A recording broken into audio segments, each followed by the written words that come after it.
Executives often complain about the lack of time they have, when in reality, they have all the time there is.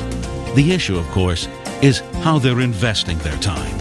In this presentation, Dr. Terry Paulson offers helpful ideas about how managers can make wiser time and priority investments. Dr. Terry Paulson is a psychologist and author of such popular books as 50 Tips for Speaking Like a Pro and Paulson on Change. A prominent platform presenter as well, Dr. Paulson is a member of the International Speakers Hall of Fame. Let's join Dr. Terry Paulson as he talks about how to develop a time investment strategy. Today we're going to discuss developing a time investment strategy. How many of you would agree that you're tired of hearing words like work smart, cost containment? How many of you agree cost containment is not going away? Our real challenge is, how do we manage cost controls, but at the same time strategically invest the resources necessary to invent the future? That's what's involved in working smart. How do I get the right things done? So today's topic allows us to look at practical insights that will allow us to do that as leaders. First point, have a strategic time investment strategy. We will never have enough time to do everything. Every single day, you're given 86,400 seconds. We spend some of it, we waste some of it, and we invest some of it. When you add your team collectively to that, we realize it's how we use our time that determines whether or not we're going to be effective. It's been estimated that in the average home, a television can be on 7 1/4 hours a day. Now, when you hear that, you go, I don't know what home we're talking about, but realize when you come home, typically we turn on the television for background noise. It's the cheapest way to have a party without having to have anybody there. In fact, if you don't like one group, you can turn to another channel. But what ends up happening, we wonder where our time goes when we have habits that interfere with our ability to get the right work done. The key point that I want you to focus on from the very beginning is the importance of having a strategic focus to your prioritizing process. Every single day, I ask myself the question, what's the best use of my time today? If you've ever struggled with people who work for you, who don't seem to manage their time well, there's an easy way to do that. Ask them the question every day, what are the 3 principal things you're going to work on today? First time you ask it, they'll know you've been to a seminar and you're acting bizarre. But if you continue to ask that question, all of a sudden it hits them. You expect them to have a plan and to invest their time wisely. That's the job of creating a strategic focus to your time investment plan. Make sure you're investing your time where it counts. Jeff Bezos, the founder of Amazon.com, said, our wealth vanishes the moment we stop doing a good job for our customers. Every single time we look at working smart, we ought to put the customer in the front lens, the people we serve, and say, is what I am presently doing making a difference for that person? If it's not, we ought to change our time priorities and make sure that we are investing in the things that actually do count. The next point is, avoid the kiss of yes. That is a chapter in Guy Kawasaki's book, Rules for Revolutionaries. He said that the danger that many companies have is that they say yes to far too many things. As a result of that, they don't have the energy to say yes emphatically to the strategic focus that is most important. That means you have to learn to say no to people. How many of you have had times where people have asked you, they'll come up to you and they say, are you busy? I love that question. No, just waiting for you to come. Of course I'm busy. Now, I don't say it in that tone, but if somebody says to me, are you busy? I say, yes, I am. But what is it? I realize that every interruption that I have, every change in priorities, takes me away from the strategic focus that I have for my day. It is my responsibility to emphatically and frequently say no to things that come up. Because if I don't say no, I won't have the time and energy to do the things that really matter. As a result of that, think of your people's time the same way. I oftentimes will have an idea and I'll share an idea, and all of a sudden, hours later, my secretary will come back and she'll say, here's what you talked about earlier. And all of a sudden I realized they took my side comment as though it was a priority. You have a lot more impact than you know on the comments and the work of your people. I immediately say to Nancy now, let me tell you, this is not a primary priority. This is something to put on the back burner, but it's something I want to look at a later point. Keep your people focused on the things that matter most. Tom Peters, along with many others, talks about the importance of companies being tight and loose. Most companies are tight or loose. When things are going well, they get loose. Hey, you need equipment, buy it, here's money. You need people, hire them, hire. As soon as things get tight and the economy begins to turn the other way, they say, we're tight all over. You need money, you got to be kidding me. Take up a collection, it works well at the airports.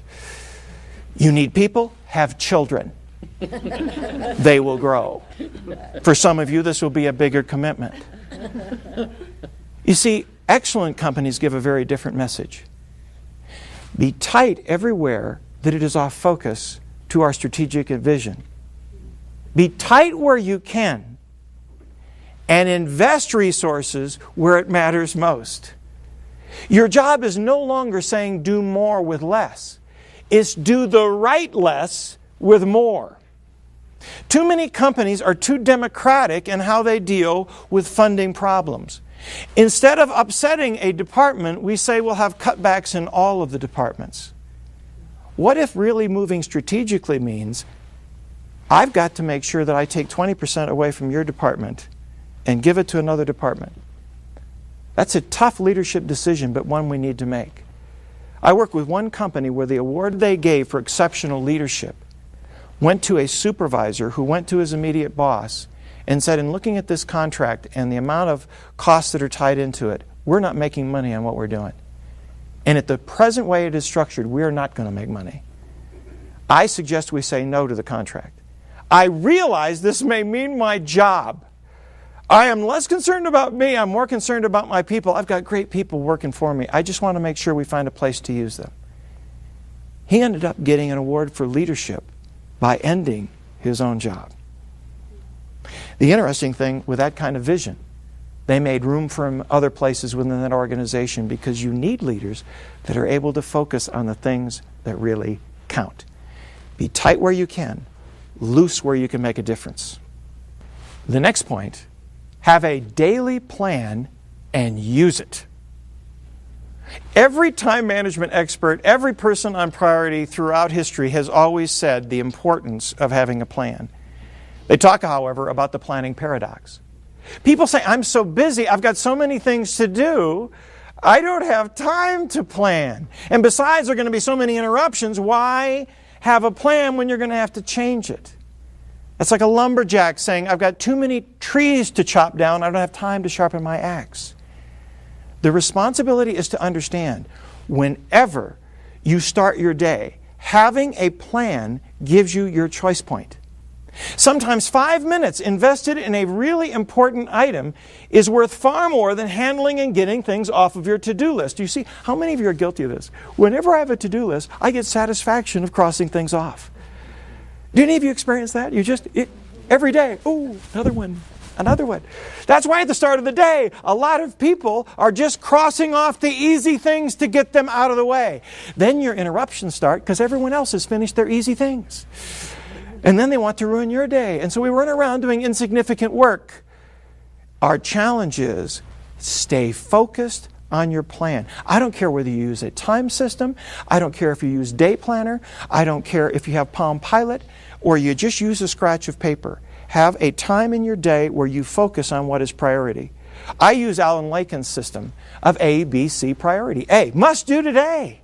Most important. Will not go home without this done. Those items I'm going to number, and I get busy at the start of my day getting done the things that I have to get done. B, important will soon become an A. If I can make any progress on it, I like it. C, insignificant on the present scope of things, but if I get time, would like to get to it. The biggest danger we have is on days when we have time, we don't use our time. We have a tendency to waste it. Hey, I've got time. So we get busy doing insignificant things, having a lot more conversations and times, but we're losing our focus. If you want to be effective with your own time management and the time management of your team, make sure you encourage everybody to have a plan and use it. From that, it allows you to make all those choices. When any interruption comes in, I ask myself, is it better for me to continue to stay focused on the priorities I have, or to adjust that and take on something that's new? I have found when somebody interrupts me and I say, I'm busy, I say at the same time, if it's important, I'll have the conversation, but just let me make a note about where I was going. As soon as I use that note, what does the person realize? I was doing something that was significant. Oftentimes they'll say, if it's that important, why don't you get back to me later? And then I use the note to write back their extension, and I have a note to remind me to get back to the person. People will give you the luxury of using your time wisely when you do honor them and get back to them later on in the day at a time when it's more effective for you to communicate and talk. My goal is always making good use of my time. That's what I keep focusing on, and I challenge my team to do the same. Have the strategic focus, have a plan, and adjust on the basis of whether or not what you are interrupted by is more important. If you feel frustrated at the end of the day that you did not finish many items, gradually start adding important interruptions to your to-do list and cross them off. It makes you feel satisfied. And at the end of the day, you have a record of the fact that you did some significant things and you accomplished something. Because how many of you agree? We manage ourselves first.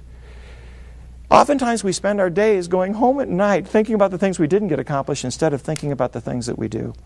Keep your focus on priority and catch yourself being effective and allow yourself to do that. All right? So have a plan and use it. Next point. Have a mission-centered measurement system. Think about that for a moment. How many of you agree you play differently when you know somebody's keeping score? If I'm out shooting baskets with the guys, and we're just shooting around, it's one kind of thing. But as soon as somebody says, we're playing to 21 and loser pays, I immediately know it's a different kind of game. And I get far more intense. Okay, now we've got a game and I've got to win. I believe one of the problems of time and priority management is we don't create meaningful measurements that allow people to create a scorecard and establish an early warning system that allows them to be aware when problems occur. That's why time factors are so important. If I'm able to do that, I increase the likelihood that people will understand that issues are important and we need to surface them early. So have a meaningful measurement system and at the same time realize that if you have too many of them, no one will pay attention to any. How many of you have found that when managers come in, they may start to keep some record, but when they leave, no one looks at it? Not only should you have meaningful measurements, but you should limit them to the things that are really important. What are the measurements that you need to keep visible to create the scorecard? And what are the measurements you need to stop so that you can free your people to look at what's really important? I like to ask CEOs, what are the measurements that keep you up at night? I want to know what are the measurements that are important to you, because my job is to make sure those measurements are good and that we surface the problem early. The next point is delegate with high expectations, but manage priority shifts. Peter Ueberroth was in charge of the U.S. Olympic Committee during the 1984 Olympics. He started every planning session with the same sign. Lack of planning on your part does not constitute a crisis on my part. Now, that sounds a little cold. And yet he always warmed it up with this statement or a variation of it. We have only 16 days for the Olympics. We cannot postpone it. People are coming to town. So if I have given you any responsibility, it is your job to get it done on time with excellence. But if you have any trouble doing that, get to me as soon as you're aware of that so that if we have to make a priority shift and move resources, we have time to make that possible.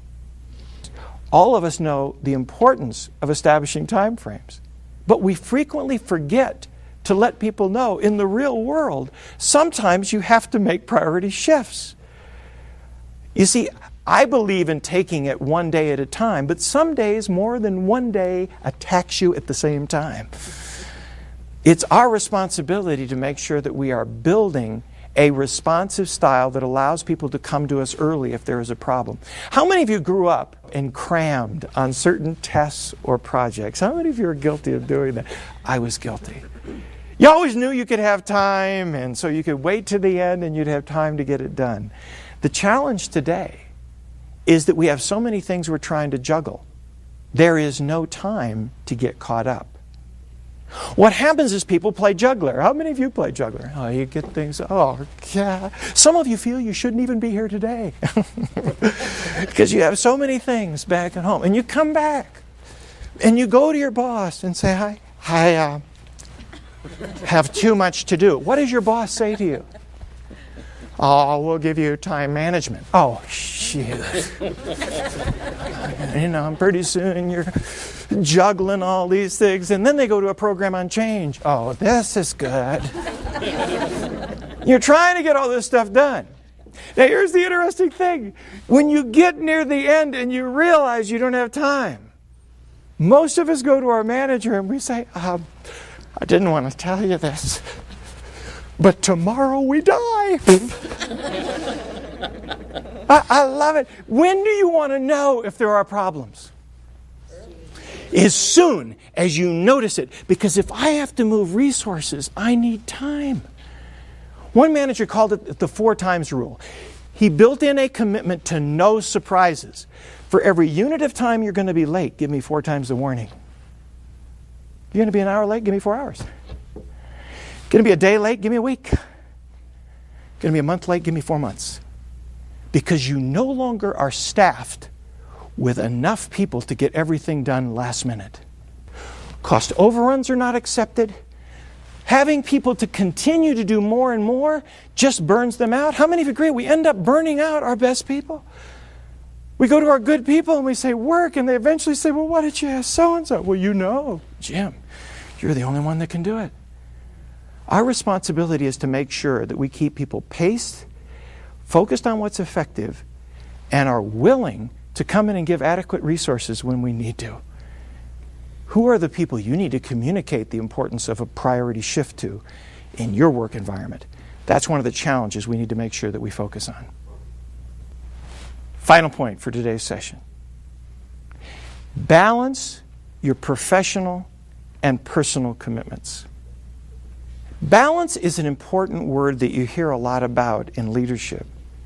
But the problem with balance in today's world is that commitments for business, timelines, and appointments get into your calendar. Personal commitments don't. How many of you say to a friend, let's get together soon? Well, soon never comes. You try and get 2 calendars together. You ever done that? Okay, what's the day we can get together? You go through it. Okay, years from now, we'll eventually have that event and that experience. If it doesn't appear in your calendar, it's not important to you. Lily Tomlin said, the trouble with a rat race is that even when you win, you're still a rat. I think it's a great line, and it reminds us of something. I don't want to lose my vitality in what I do to be a professional. If the only thing I do is work, I lose my perspective and the reason for doing what I want to do. In fact, my wife was good at helping me with this. I love what I do. I love presenting. I hope that shows. I was doing far too much of it. We had not had a vacation. We were not spending as much time as was necessary. And as a result of that, when I came home from a long series of programs, she let me put my stuff away. I thought that was a nice touch. Then when I came down, she said, we need to have a conversation. And I said, certainly. And she said, I know you love what you do. And I know you make a difference. I get to read the letters. Men in this room, how many of you realize I'm in deep trouble right now? This is not going well for me. You've heard it before. And so I was riveted by her focus. And she said to me, Terry, I didn't marry you not to see you. And I want to make sure you love what you do, but I want to make sure we still have our time together. That was a critical turning point in our relationship. Now, I don't know. She may have said that to me at other times in other ways, but on that particular day, I heard the message. Think about it for a moment. How many of you would agree? In your dating phase, you spend a lot of time together. That is the sales phase of your relationship. I love you, you love me. Oh, let's talk. Let's go out tonight. Bingo, bingo. This is exciting. Now, as soon as you become married, what happens to your frequency of dates? It begins to go downhill. Pretty soon you're saying to somebody, we haven't talked in ages. Well, halftime's coming up. Maybe we can talk then. And what ends up happening is we put ourselves into a position where we gradually lose our balance. Make a long story short, we had a great conversation that night, and what we decided to do was to buy tickets. How many of you agree, when you have season tickets to something, you go? Once we've bought these things, we know we're going to use them. So as a result of that, I don't even care if we're romantic that night. We're going. We paid for these things. We're going to the show. As a result of that, it changes your behavior. See, when you have tickets, your day goes differently. Would you not agree? On days you have tickets, what's different about the day? It goes much faster because you're anticipating going to the show or the event. We go to our boss and say, I've got tickets. I want you to know, don't come to me at 3:45 telling me you have some vision, all right? I've got tickets. I'm leaving at 4. As a result of that, you get a tremendous amount of work done. How many of you agree? On days you have tickets, you get, what's the secret of life? Have tickets every day. And be willing to give them up when you really have to give that time to your customers and to your people. How many of you agree? Some days you have to give up tickets. But it shouldn't happen often. I believe if you lose your vitality and your energy and your relationships, what's the value of all the money that I've earned? I actually believe that one of the biggest dangers we have is that you will burn out your gold, your best people. Most of you know who your best people are. You go to those people over and over again. They won't tell you they're going to leave. They just send around their resume, and when they're burned out, they leave. Even worse, they come to themselves and say, why am I busting myself over this when other people are paid the same thing and they're not doing any more? Your job is to make sure they find balance in their lives, and at the same time, on the day, they make good use of their time. I also find that it is not just your spouses that are important. Some of you are not married. How many of you agree? If you want to spend time with somebody, schedule it. Once it's in the calendar, it's going to happen. The people that you most want to spend time with are usually busy people. If you don't schedule it, you don't see them. Schedule time with the people that are important. You see, if you ever complain that you are not getting out of your life what you want out of your life, it is your responsibility to realize prioritizing is not just business. It's putting your calendar where your priorities are. And when you do that, you're effective in managing priorities and in working smart. Let's summarize the key points from this session. First of all, have a time investment strategy that makes sure you invest your time and the time of your team in the things that matter most. Secondly, make sure you have a daily plan and you use it. Once you have the plan, it gives you your choice point. Avoid the kiss of yes. It is too easy to do too many things and avoid the focus that allows you to stay on the things that matter most. Learn to say no so that people can check the priorities and stay on the things that count. Also, establish meaningful measurement systems that allow you to establish early warning and an opportunity to create a scorecard for your effectiveness. When you're playing the great game of business, you need to be aware of what winning is. And finally, have balance in your personal and professional commitments. Buy a few tickets and make sure your calendar reflects your values and priorities. When it does, I guarantee you that you'll be in a position where you're managing your priorities and you're working smart. Thank you for attending today's session.